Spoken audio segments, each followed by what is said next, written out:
প্রিয় দর্শক, আসসালামু আলাইকুম। আমন্ত্রণ সংবাদপত্র সংবাদ মাধ্যমগুলোর শীর্ষ সংবাদ নিয়ে বিশ্লেষণধর্মী অনুষ্ঠান ফ্রন্ট পেজে স্বাগত জানাচ্ছি আমি বেনজির আহমেদ। আজকে অতিথি হিসাবে আমাদের সাথে স্টুডিওতে আছেন হারুন জামিল, নির্বাহী সম্পাদক, ঢাকা মেইল। আপনাকে স্বাগতম। আপনাকে স্বাগত। মূল অনুষ্ঠানে যাবার আগে দর্শক আমরা দেখে নেব আজকের বিভিন্ন পত্রিকার সংবাদ শিরোনাম। দৈনিক প্রথম আলো, হামে শিশু মৃত্যু বাড়ছে, ঠেকাতে প্রস্তুতি কম। পশ্চিমবঙ্গ বিজেপির, হারলেন মমতাও, আসামে বিজেপি থাকলো পালাবদল কেরালায়। দৈনিক আমার দেশ, এবার পশ্চিমবঙ্গ হিন্দুত্ববাদের জয়, 3 মেয়াদ শেষে বিদায় মমতার, ক্ষমতায় বসছে বিজেপি। দৈনিক ইত্তেফাক, উত্তর পূর্বাঞ্চলের 8 নদীর পানি বিপদসীমার ওপরে, বন্যা পরিস্থিতির অবনতির শঙ্কা, আগামী 3 দিনে নতুন এলাকা প্লাবিত হতে পারে। পশ্চিমবঙ্গে প্রথমবারের মতো ক্ষমতায় বিজেপি, ভোট গণনা শেষ না হতেই সংঘর্ষ, পাল্টাপাল্টি অভিযোগ বিজেপি তৃণমূলের। দৈনিক সমকাল, বিতর্কিত ভোটার তালিকায় নির্বাচন, বড় জয় বিজেপির। পশ্চিমবঙ্গ বিধানসভা নির্বাচন, 1.5 বছরে 3 লাখ কোটি টাকা ঋণ বেড়েছে সরকারের। একদিনে 17 শিশু মৃত্যু, হাম ও হামের উপসর্গ, 51 দিনে 311 শিশুর মৃত্যু। দৈনিক যুগান্তর, চাঁদাবাজ নিয়ন্ত্রণে কঠোর সরকার, সরকারের সুনাম ক্ষুণ্ণ হয় এমন কিছু বরদাস্ত করবে না প্রধানমন্ত্রী। এবার বিজেপির শাসন দেখবে পশ্চিমবঙ্গ, তিস্তা গঙ্গা পানির হিস্যা অনিশ্চিতই থাকবে, সাবেক রাষ্ট্রদূত শফিউল্লাহ। দৈনিক মানব জমিন, পশ্চিমবঙ্গে গেরুয়া ঝড়, কে হচ্ছেন মুখ্যমন্ত্রী? এটা লুট লুট লুট, মমতা বন্দ্যোপাধ্যায়। হাম ও উপসর্গে 50 দিনের মধ্যে সর্বোচ্চ 17 শিশুর মৃত্যু একদিনে। কালের কণ্ঠ, হামে শিশু মৃত্যু 300 ছাড়ালো, একদিনে ঝরে গেল 17 প্রাণ। বঙ্গে ফুটল পদ্ম, দিদির পতন, পশ্চিমবঙ্গে মমতা যুগের অবসান। দৈনিক কালবেলা, সরকারি কর্মকর্তারা 25 বছর আতঙ্কে, ঝালমুড়ির ঝালে কুপোকাত মমতা। দৈনিক ইনকিলাব, পশ্চিমবঙ্গে বিজেপির ভূমিধস জয়, বাংলাদেশের সামনে মহাবিপদ, পশ্চিমবঙ্গে হিন্দুত্ববাদের উত্থান। দৈনিক বাংলাদেশ প্রতিদিন, পদ্মজরে মমতার পতন, পশ্চিমবঙ্গে 1.5 দশকের শাসনের অবসান, জিততে পারেননি নিজ আসনেও বিজেপি 206, তৃণমূল 81, মুখ্যমন্ত্রী দৌড়ে শুভেন্দু। দৈনিক দেশ রূপান্তর, পশ্চিমবঙ্গে দিদি আউট, দাদা ইন, যুক্তরাষ্ট্রের সঙ্গে বাণিজ্য চুক্তির বৈধতা চ্যালেঞ্জ হাইকোর্টে রিট।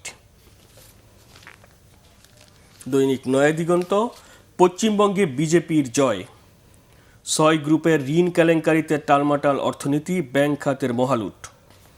হাওরের আকাশে কালো মেঘ কাটছেই না।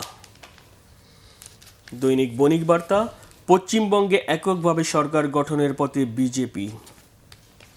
The daily star, dead least day in measles outbreak to confirm deaths, 15 die with symptoms. BJP sweeps West Bengal. Tension flavor Trump's Hormuz plan, US-Iran claim targeting each other's warship, drone causes fire in UAE's Fujairah. New Age, public university BCs chosen mostly on political consideration. Oil prices jump as Iran attacks UAE. The Daily Observer, BJP ends Mamata's 15-year Bengal rule. Harun ভাই, আমরা দেখেছিলাম বিভিন্ন পত্রিকার আজকের সব কিন্তু common শিরোনাম একটাই, পশ্চিমবঙ্গের বিধানসভার নির্বাচন, 15 বছরে মমতা বন্দ্যোপাধ্যায়ের যে আপনার অবসান দীর্ঘ শাসনের, এবং অ্যাবসলিউট জয়, নিরঙ্কুশ জয়, ভূমিধস জয়, যেটাই বলেন না কেন, এই জয়কে নরেন্দ্র মোদী ঐতিহাসিক জয় বলেছেন, বঙ্গে পদ্ম ফুটেছে বলেছেন, পাল্টাপাল্টি অভিযোগও রয়েছে। মমতা বন্দ্যোপাধ্যায় কিন্তু প্রতিক্রিয়া বলেছেন 100টিরও বেশি আসন লুট করা হয়েছে এবং বিভিন্ন জায়গায় সহিংসতা হচ্ছে। তো এই যে তৃণমূল কংগ্রেসের এই ভরাডুবি এবং এই বিজেপির যে উত্থান, হিন্দুত্ববাদের উত্থান পশ্চিমবঙ্গে, কিভাবে দেখছেন? ধন্যবাদ আপনাকে। আমাদের দেশের ম্যাক্সিমাম জাতীয় পত্রিকাগুলোই খুব ইন্টারেস্টিংভাবে পশ্চিমবঙ্গের ইস্যুটা সামনে আসছে। এটা খুব স্বাভাবিক বিষয়। পশ্চিমবঙ্গ আমাদের খুবই নিকটতম প্রতিবেশী এবং নানান কারণে পশ্চিমবঙ্গের সাথে বাংলাদেশের অনেক সাযুজ্য রয়েছে, মিল রয়েছে। এ কারণে পশ্চিমবঙ্গের নির্বাচন নিয়ে বাংলাদেশিদের মধ্যে স্বাভাবিকভাবে একটু আগ্রহ বেশি থাকে। তেমনিভাবে বাংলাদেশেরও কোনো ক্ষমতার পালাবদল, রাজনৈতিক পট পরিবর্তন পশ্চিমবঙ্গের লোকজনও তারাও এদিকে খুব অধীর আগ্রহে চেয়ে থাকে। তো সেটাই হয়েছে এবার। কিন্তু আলোচনার সবচেয়ে বড় বিষয়টা হলো যে পশ্চিমবঙ্গ বরাবরই এটা আপনার 1947 সালের পর থেকেই ব্রিটিশের কাছ থেকে স্বাধীনতা লাভের পর এমনকি বঙ্গভঙ্গের পরেও এরকম হিন্দুত্ব জাতীয়তাবাদের উত্থান এই ওয়েস্ট বেঙ্গলে হয়নি। এ কারণে মানুষের আগ্রহের জায়গাটা বেশি ছিল। কিন্তু বাস্তবে কি এই নির্বাচন অপ্রত্যাশিত ছিল? এই ফলাফল অপ্রত্যাশিত ছিল না। নির্বাচনের আগের থেকেই বোঝা যাচ্ছিল প্রচারণার সময় যে এবার তৃণমূল কংগ্রেস পশ্চিমবঙ্গে পরাজিত হবে এবং বিজেপির উত্থান ঘটবে। কিন্তু এতটা পরাজিত হবে, এতটা ভূমিধস বিজয় হবে বিজেপির, এটা আসলে কেউ এইভাবে কল্পনা করেনি। নানান কারণে পশ্চিমবঙ্গের এবারকার নির্বাচনে তৃণমূল কংগ্রেসের হার হয়েছে।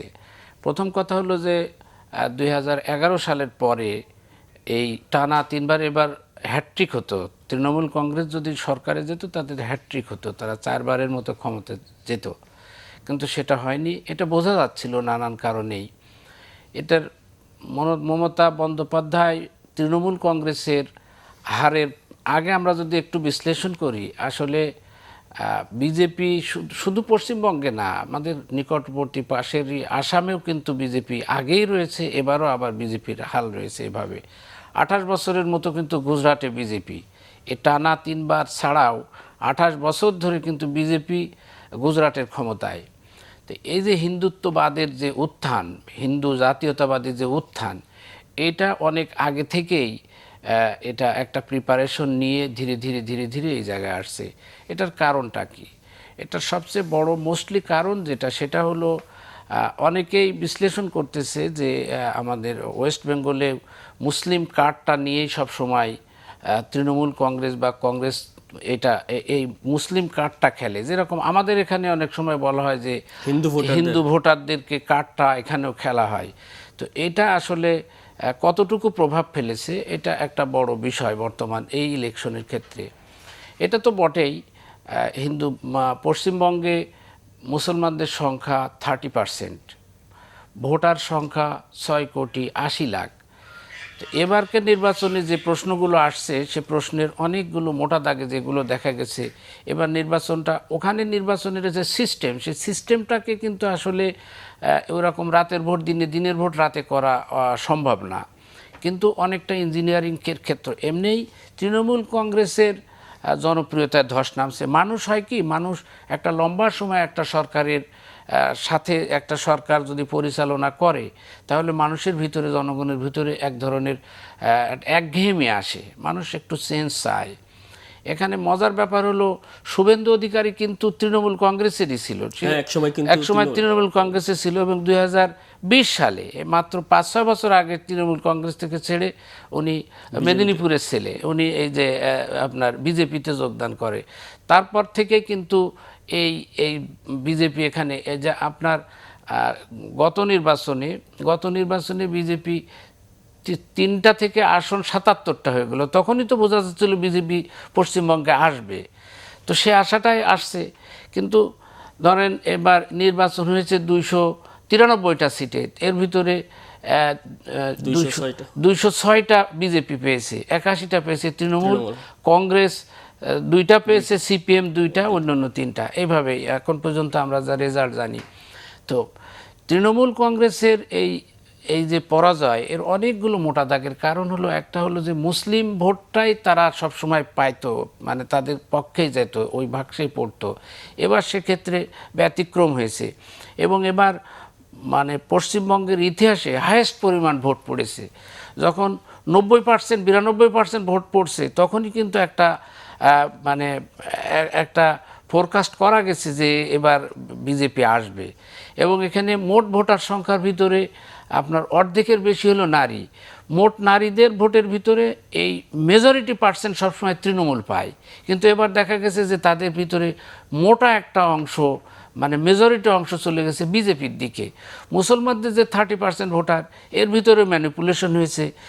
প্রায় 90 লাখের বেশি ভোটার কিন্তু এবার এই যে শুদ্ধিকরণ কর্মসূচিতে বাদ পড়ছে, এবং যাদের ম্যাক্সিমামই মুসলমান। মুর্শিদাবাদের মতো জায়গা মুসলিম মেজরিটি এলাকাগুলোতে যারা যুগ যুগ ধরে যে সমস্ত মুসলমানরা সেখানে বাস করছে, তারা কিন্তু ভোটার তালিকা থেকে বাদ গেছে। এটা একটা মেজর কারণ।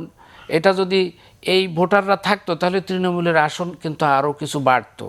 এটা খুবই নর্মালি হিসাব করা যায়। তৃতীয় আর একটা কারণ হলো এবারকে নির্বাচনে পশ্চিমবঙ্গে কিন্তু নির্বাচনের দায়িত্ব পালন করছে নির্বাচনের তফসিল ঘোষণার পরে election commission of India total নির্বাচন এবং পশ্চিমবঙ্গে প্রশাসনের পুরো ক্যাপচার তারা নিয়েছে, এবং সেখানে ক্ষমতাসীন দল হিসেবে তৃণমূল অন্য সময় যেরকম বাড়তি কিছু সুবিধা পায় এবার কিন্তু তারা পায়নি।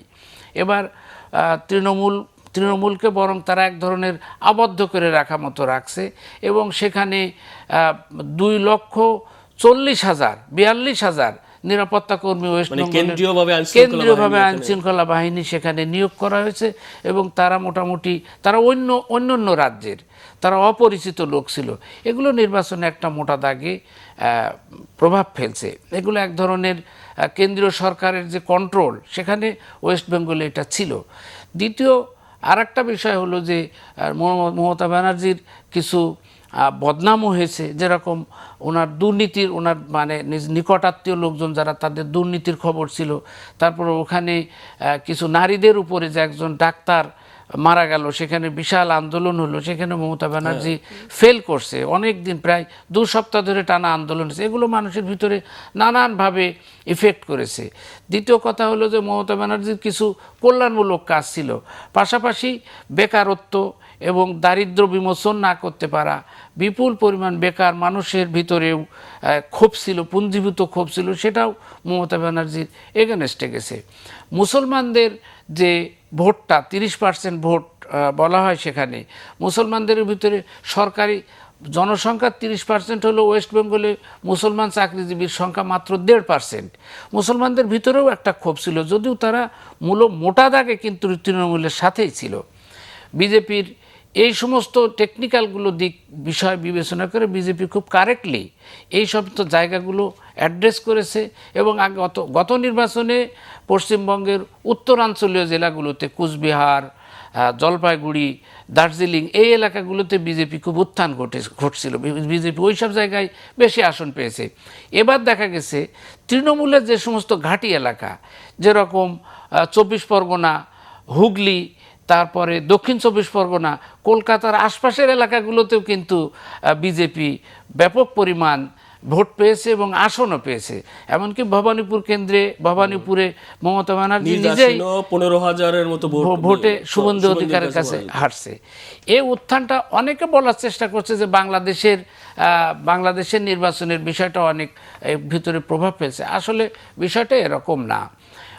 মোটা দাগে যেটা আমরা বুঝি সেটা হলো যে ভারতীয় রাজনীতিতে তাদের যে সর্বভারতীয় যে ক্যারেক্টার, ভারতের 47-এর পিসের পরে ভারত কিন্তু একটা সাংবিধানিকভাবে একটা সেকুলার রাষ্ট্র। তারা ধর্মনিরপেক্ষতা মানে বহুমাত্রিক বহু ধর্ম সমাজ ব্যবস্থা নিয়েই ভারতের রাষ্ট্র পরিচালিত হয়। কিন্তু এখন আস্তে আস্তে ভারতের এই সর্বভারতীয় চরিত্র কিন্তু আসলে ক্ষয় হয়ে যাচ্ছে। এর নানান কারণ আছে। তারা মুসলমানদেরকে ওখানে বেশিরভাগই এরা সেটেলার, এরা দূরের লোক, এই এলাকার লোক না, সুতরাং তাদেরকে বিতাড়ন করতে হবে। তাদের যদি বিতাড়ন না করা হয় সমাজে তার প্রভাব ফেলবে। এবং এইভাবে যে বিজেপির যে প্রচারণা, এই প্রচারণা শুভেন্দু অধিকারী তো বলছেই কালকে প্রতিক্রিয়ায় যে মুসলমানরা আমাকে ভোট দেয়নি। যেটা বলেন যে এই শুভেন্দু অধিকারী কিন্তু বিভিন্ন সময় বিতর্কিত মন্তব্য, বিশেষ করে বাংলাদেশ এবং মুসলমানদের নিয়েও কিন্তু উনি বক্তব্য দিয়েছেন, এবং সবশেষ গতকালে কিন্তু বলেছেন যে মুসলমানরা তাকে ভোট দেয়নি। এবং সম্প্রতি কিছুদিন আগে উনি বলেছেন সাবেক ক্ষমতাচ্যুত প্রধানমন্ত্রী শেখ হাসিনাকে প্রধানমন্ত্রী হিসাবে বাংলাদেশে পাঠানো হবে। এই শুভেন্দু অধিকারী মুসলমানদের নিয়ে বিভিন্ন, এখন যে নির্বাচন নিয়ে আপনি বলেন যে পশ্চিমবঙ্গের যে তৃণমূলের ভরাডুবি এবং বিজেপির উত্থান, বাংলাদেশের সাথে কি হবে সম্পর্কটা? আমরা বলছি যে দুই দেশের সম্পর্ক, গতকাল পররাষ্ট্র প্রতিমন্ত্রী বলেছেন, আপনি শুনেছেন যে না, সম্পর্কে তেমন নেতিবাচক প্রভাব পড়বে না, দ্বিপক্ষীয় সম্পর্ক অনুযায়ী ভারসাম্যপূর্ণ কূটনীতিক যেটা বলছে আলোচনা চলবে। আবার কেউ কেউ বলছে যে যেহেতু এই রাষ্ট্রগুলিতে আপনি বলেছেন পাশে ত্রিপুরা কিন্তু বিজেপি আছে, আসামে বিজেপি আছে, পশ্চিমবঙ্গে নতুন করে বিজেপি, তাহলে সেখানের মুসলমানদের আবার নতুন কোনো অত্যাচার শুরু হবে না কিনা, নির্যাতন সুযোগ হবে কিনা, পুশিন পুশব্যাক যে সীমান্ত যে বিষয়গুলো নতুন করে, এক্ষেত্রে দুদেশের সম্পর্কে কি নেগেটিভ ইম্প্যাক্ট পড়বে না ইতিবাচক হবে, এক্ষেত্রে কি করতে হবে? দেখেন, এখানে খুব মজার বিষয় হলো ভারতের কেন্দ্রীয় সরকারের পররাষ্ট্রনীতি একটা সেট পলিসি থাকে, তারা এই জায়গা থেকে শিফট করে না। ভারতের পররাষ্ট্রনীতি ভারত সরকার ঠিক করে এবং সেটা সেই পররাষ্ট্রনীতি অনুযায়ী চলে। এখানে পশ্চিমবঙ্গে বিজেপি আসলো না তৃণমূল আসলো, এটার সাথে বাংলাদেশের সম্পর্কে খুব বেশি একটা ম্যাটার করে না। অনেকে বলার চেষ্টা করছে যে আমাদের যে তিস্তা ব্যারেজ প্রকল্প, তিস্তা প্রকল্পটা মমতা দিদির জন্য এটা বাস্তবায়ন হয় নাই, তাহলে কি মনে হবে যে বিজেপি আসলে এটা হবে? এটা এত সহজ না, এত সহজে হিসাব করার বিষয় না। এটা কেন্দ্রীয় সরকার যদি এটা চায়, কেন্দ্র সরকার যদি মনে করে এটা, তখন এটা দেখা যাবে বা সেটা ভবিষ্যতে দেখা যাবে। কিন্তু আসলে বাংলাদেশের সাথে ভারতের সম্পর্কের ক্ষেত্রে এটা এই পশ্চিমবঙ্গ, ত্রিপুরা কিংবা আসামের বিষয়ে এটা খুব বেশি একটা প্রভাব পড়বে না। কিন্তু প্রভাব যেটা পড়বে, আপনি লক্ষ্য করেন যে ত্রিপুরা, আসাম এবং পশ্চিমবঙ্গ এই বিস্তীর্ণ এলাকা দিয়ে প্রায় 35-40 কোটি লোক কিন্তু বাংলাভাষী অলমোস্ট। অহমিয়ারাও কিন্তু বাংলারই একটা ভাষণ, বাংলায়। ত্রিপুরা এরাও বাংলায় কথা বলে, ওয়েস্ট বেঙ্গলে বাংলা কথা, বাংলাদেশেও বাংলায় কথা বলে। তো এই যে ভাষাগত যে মিল, এর বাইরে মানে অন্য অন্য আরও কিছু মিল আছে, জীবনযাত্রার ক্ষেত্রেও কিছু মিল আছে। এই মিল ক্ষেত্রে এক ধর্ম ছাড়া তো বাদবাকি অনেক কিছু মিল আছে। তো এই মিলগুলো তো একটা প্রভাব পড়েই, প্লাস বিশাল একটা সীমান্ত আছে, সে সীমান্ত পার হওয়ার বিষয় আছে। এখন এটা পশ্চিমবঙ্গে বিজেপি জেতার কারণে বাংলাদেশের সাথে তার সীমান্ত পলিসি কী হবে, এটা পশ্চিমবঙ্গ সরকারের বিষয় না। এটা আসলে ভারতের কেন্দ্রীয় সরকার যেটা ঠিক করবে সেটাই হবে। এখন বাংলাদেশের সাথে পশ্চিমবঙ্গের সম্পর্ক, পশ্চিমবঙ্গ না, বাংলাদেশের সাথে ভারতের সম্পর্কটা কিছুটা স্পর্শকাতরতা কাজ করে। সে কাজটা কি? সেটা হলো যে আমি আগেই বললাম যে ভারতে এইবারকার নির্বাচনে যে ধর্মীয় কার্ডটা খেলা হয়েছে, বিজেপি যেটা করে এখানে আসছে, বিজয়টা ছিনে আনছে, সেই কার্ডটা এখানে কতটা প্রভাব ফেলবে বাংলাদেশে, যদি ওখান থেকে মুসলমানদের উপরে জুলুম নির্যাতন বৃদ্ধি পায়, তখন এখানকার মুসলমানদের ভিতরে তো স্বাভাবিকভাবে এক ধরনের উত্তেজনা বা এক ধরনের প্রতিক্রিয়া তৈরি হবেই। শুভেন্দু অধিকারী কেন, আরও অনেক নেতারাই বাংলাদেশে, আপনি গুগলে সার্চ দিলে দেখবেন যে ওয়েস্ট বেঙ্গল সার্চ দিলে প্রচুর পরিমাণ বাংলাদেশ বিদ্বেষী মনোভাব সেখানে দেখা যাচ্ছে। তো এগুলো কতটুকু হবে, এগুলো ঠান্ডা মাথায় এগুলো আসলে ডিল করার বিষয়। এখানে উত্তেজিত হওয়ার কিছু নেই। ভারত একটা আলাদা দেশ, বাংলাদেশ একটা আলাদা দেশ, কিছু প্রভাব তো থাকেই। সে প্রভাবগুলো দুই দেশের সরকার এবং এখানকার সরকার মিলে মিশে বা অ্যাড্রেস করে যেভাবে অতীতে চলেছে সেভাবে হবে। আর এখানে যারা মনে করছে যে, অনেকে বলার চেষ্টা করছে যে ওয়েস্ট বেঙ্গলে বিজেপি জেতা মানে যে এখানে যেরকম মেরুকরণ হয়েছে ওই রকমই কিছু, আমার সাথে বিষয়টা এটা মনে হয় না। ভারতের রাজনীতি ভারতীয় জনগণ ঠিক করে, বাংলাদেশের রাজনীতি বাংলাদেশের জনগণ ঠিক করে। তো বাংলাদেশের জনগণই ভবিষ্যতে ঠিক করবে কি হবে, এখানে সেটা রিফ্লেকশন হবে, পশ্চিমবঙ্গে তাদের মতো রিফ্লেকশন হবে। এর বাইরে কোনো কিছু চিন্তা করার কোনো বিশেষভাবে কোনো সুযোগ নেই। ডিপ্লোমেসির কিছু নর্মস আছে, ভাষা আছে। পৃথিবী এখন আর আগের জায়গায় নেই। পৃথিবী এখন অনেক বদলে গেছে, অনেক চেঞ্জ হয়ে গেছে। সেই জায়গা থেকেই আগামী দিনগুলোতে ভারত বাংলাদেশ সম্পর্ক নির্ণয় হবে, এর বাইরে কিছু না। বিএনপি নেতৃত্বাধীন সরকার ক্ষমতা গ্রহণের পর আমি দেখেছি গত 1 মাসের মাথায় আপনি দেখেছেন পররাষ্ট্রমন্ত্রী কিন্তু দিল্লি সফর করেছিলেন, সেক্ষেত্রে সম্পর্কে বিভিন্ন বিষয় নিয়ে। আজকে চীনে যাচ্ছেন প্রধানমন্ত্রী, পররাষ্ট্র বিষয়ক উপদেষ্টা, দুজনেই চীনে যাচ্ছেন। তো অনেকে বলছেন যে বিশেষ করে তিস্তা প্রকল্প যে নিয়ে চীনের সাথে অর্থাৎ এই তিস্তা নিয়ে দীর্ঘদিনের যে অমীমাংসিত যে বিষয়, এক্ষেত্রে চীনের সাথে সম্পর্ক আরও জোরদার করা, এটা কিভাবে দেখছেন? চীনের সাথে বাংলাদেশের সম্পর্ক ভালো, বরাবরই ভালো ছিল। চীন বাংলাদেশের শক্তিশালী একটা বন্ধু রাষ্ট্র এবং চীন বাংলাদেশের অত্যন্ত অকৃত্রিম একটা বন্ধু রাষ্ট্র। আমরা নানান কারণে চীনের উপরে নির্ভরশীল। বাংলাদেশে চীনা পণ্য, চাইনিজ পণ্য যত সস্তা পাওয়া যায়, এটা অন্য কোনো দেশ থেকে, এমনিতেই তো বিশ্বের এই কনজুমার্স মার্কেটের 90% কি 95% হলো চায়নার দখলে। তো চীনও আমাদের নিকটতমই প্রতিবেশী, তার সাথে আমাদের সমুদ্রে যোগাযোগ আছে। চায়নাকে বাদ দিয়ে বাংলাদেশের অর্থনীতি, বাংলাদেশের অবকাঠামোগত উন্নয়ন করা সম্ভব না। বাংলাদেশে চায়নার অনেক অনেক ইনভেস্টমেন্ট রয়েছে, এখানে তাদের বিনিয়োগ রয়েছে, তারা আমাদের ডেভেলপমেন্ট পার্টনার। এখন এটা অতীতের সরকারগুলোতে, বিশেষ করে আগের আওয়ামী লীগ সরকারের সময় আওয়ামী লীগ সরকার যেটা করছে সেটা হলো চায়নার সাথে একটু সম্পর্ক রেখে ভারতের সাথে সম্পর্কটা ডেভেলপ করছে বেশি। তো সেখানে আমাদের স্বার্থটা যেদিকে প্রাধান্য পাবে বাংলাদেশ সেদিকেই যাবে। ভারতের সাথে সম্পর্কের ক্ষেত্রে ভারতও নিকটতম প্রতিবেশী, তাদের সাথে আমাদের দেনা পাওনা লেনদেন আছে, তো সেগুলো ভারতের সাথে হবে। আর চায়না গেছে যেহেতু পররাষ্ট্রমন্ত্রী, বিশাল একটা ডেভেলপমেন্ট সামনে আরও হবে, এটা আমাদের তিস্তা প্রকল্প আছে। আমরা যতটুকু শুনছি চায়না তিস্তা প্রকল্পের ব্যাপারে গুরুত্ব দিচ্ছে বেশি। আর বাংলাদেশের সামনের ডেভেলপমেন্ট কাজ করতে গেলে তো টাকা দরকার, অর্থ দরকার। IMF, ওয়ার্ল্ড ব্যাংক ছাড়াও চায়না আমাদের অনেক বড় একটা সোর্স, যেখান থেকে আমাদের টাকা পয়সা আসে, অনেক ধরনের এইড আসে, অনেক ধরনের ঋণ সহায়তা আসে। সরকার সেদিকটাই জোর দিচ্ছে বেশি করে।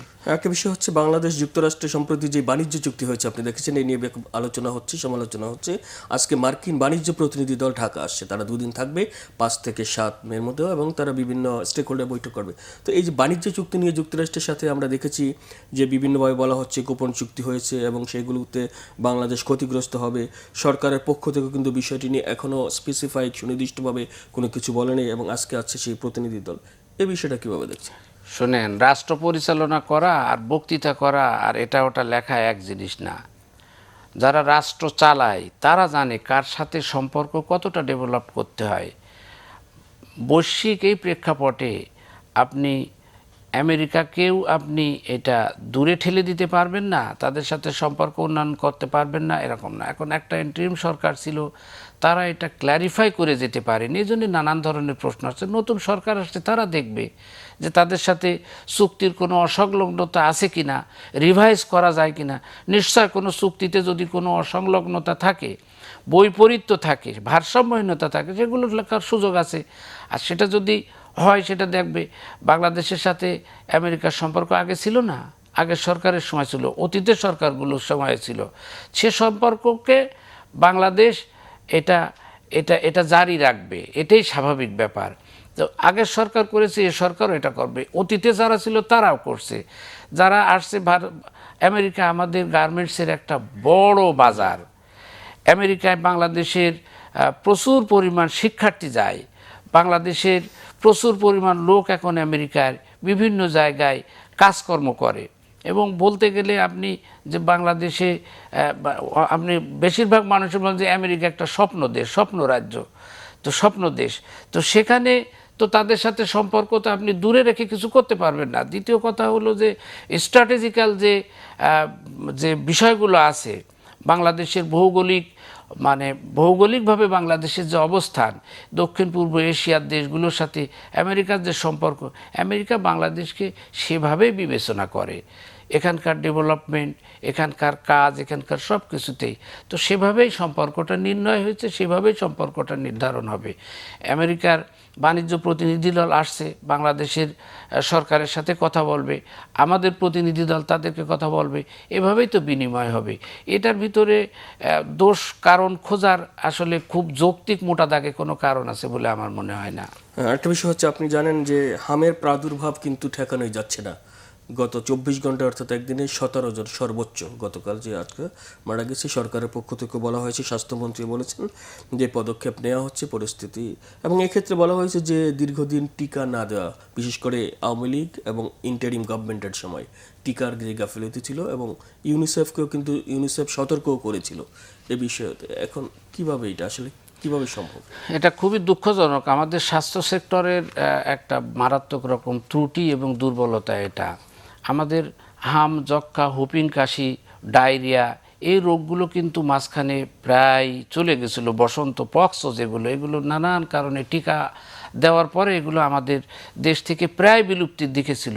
হঠাৎ করে হামটা আসা এবং হামের বিশেষ করে বাচ্চারা, এটা তো আসলে একটা ছোঁয়াচে রোগ, টিকা দিলেই কন্ট্রোল থাকে। যতটুকু দেখছি পত্রপত্রিকায়, এটা বিএনপি এই ইন্টারিম গভর্নমেন্টের সময়ই এ ব্যাপারে সতর্ক করা হয়েছিল, কিন্তু টিকাটা এখানে আসে না এবং টিকা না দেওয়ার কারণে এই সমস্যাটা তৈরি হয়েছে। টিকা না দেওয়ার ক্ষেত্রে, এটা না আসার ক্ষেত্রে আমাদের স্বাস্থ্য সেক্টরের একটা বড় ধরনের দুর্বলতা আগের সরকারেরও ছিল এবং এখন বর্তমান সরকার তো এটা ওভারকাম করার চেষ্টা করতেছে, কিন্তু সময় তো পাস হয়ে গেছে, ক্ষতি যা হবার হয়ে গেছে। সামনে এই ক্ষতি যাতে না হয় সেটা দেখা, এবং আমার ধারণা যে সরকার ওই দিকে নজর দিবে যে কেন এত বড় একটা বড় সমস্যা হলো এবং এত বড় প্রাণহানি, প্রত্যেক দিন এত ধরনের মানুষের জীবনহানি হলো, আবার মানুষ অসুস্থ হলো। এই বিষয়টা আসলে সরকারের খুব গভীরভাবে তদন্ত করে দেখা উচিত, কারণ এটা আমাদের আমাদের দেশের একটা বড় প্রবলেম হয়ে গেছে কি, আমাদের কিন্তু উচ্চশিক্ষিত বিশেষজ্ঞ ডাক্তার বের হচ্ছে এখন যথেষ্ট পরিমাণ, কিন্তু জনসংখ্যার আনুপাতিক হারে সেটা হয়তো অপ্রতুল আছে, কিন্তু এর স্বাস্থ্যক্ষেত্রের সবচেয়ে বড় সমস্যা হলো ম্যানেজমেন্টের, স্বাস্থ্য ব্যবস্থাপনার দুর্বলতার একটা বড় দিক হলো এই হামের ক্ষেত্রে এই সমস্যা তৈরি হওয়া। ওকে হারুন ভাই, আমরা অনুষ্ঠান একেবারে শেষ প্রান্তে, আপনাকে ধন্যবাদ। প্রিয় দর্শক, ফ্রন্ট পেজ আজ এ পর্যন্তই। আগামীকাল দেখা হবে ঠিক একই সময়ে। ভালো থাকুন, সুস্থ থাকুন, শুভ সকাল।